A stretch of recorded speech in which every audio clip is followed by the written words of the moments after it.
ఇవాళ ఇక్కడ రేవంత్ రెడ్డి గారి ప్రభుత్వం నడుస్తూ ఉన్నది. ఈ ప్రభుత్వం మనకు హామీ ఇచ్చింది. ఏమని హామీ ఇచ్చింది? 42% మేము రిజర్వేషన్ చేసినాకనే ఎన్నికలకు పోతామన్నారు. మీరు 42% లోకల్ బాడీలో రిజర్వేషన్ ఇవ్వాలంటే అధికారంలోకి వచ్చిన నెల లోపలనే బీసీ డెడికేటెడ్ కమిషన్ వేయాల్సింది. వేయలేదు మీరు. మేము గుర్తు చేసినాం. తెలంగాణ జాగృతి నుండి జనవరి 26, 2024లో మేము రౌండ్ టేబుల్ సమావేశం పెట్టి మరీ గుర్తు చేసినాం.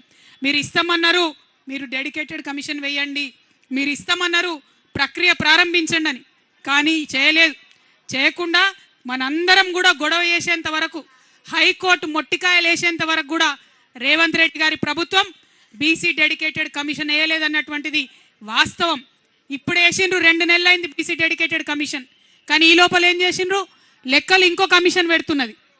అంటే ఇందులో కుట్ర ఏముంది? లెక్కలు ఒక కమిషన్ పెడుతున్నది, రిపోర్ట్ ఇంకో కమిషన్ ఇస్తున్నది. రేపు పొద్దున ఇది నిలబడుతుంది ఆ కోట్ల.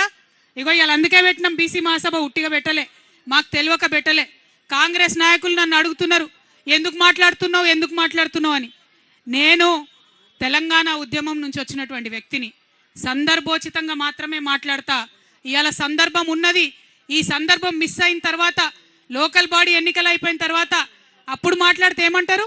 కవితమ్మ ఎందుకు మాట్లాడలే ముందు అంటారు. అందుకే ఇప్పుడు మాట్లాడుతున్నాం. చెప్పాలి, ఇవాళ మీరు జవాబు చెప్పాల్సిందే. 42% ఏ విధంగా రిజర్వేషన్లు ఇస్తారో ఆ ప్రక్రియలో లోటుపాట్లు లేకుండా ప్రభుత్వం చేయాల్సిందే అని చెప్పి మేము కోరుతా ఉన్నాం.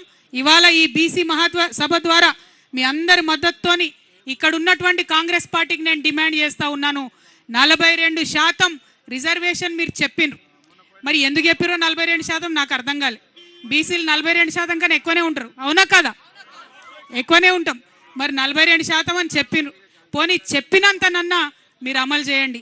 లేదంటే లెక్క తేలిన తర్వాత మేమెంతుంటే మాకంత రిజర్వేషన్ ఇచ్చి లోకల్ బాడీ ఎన్నికలకు వెళ్ళాలని చెప్పి ఈ సందర్భంగా నేను డిమాండ్ చేస్తూ ఉన్నాను.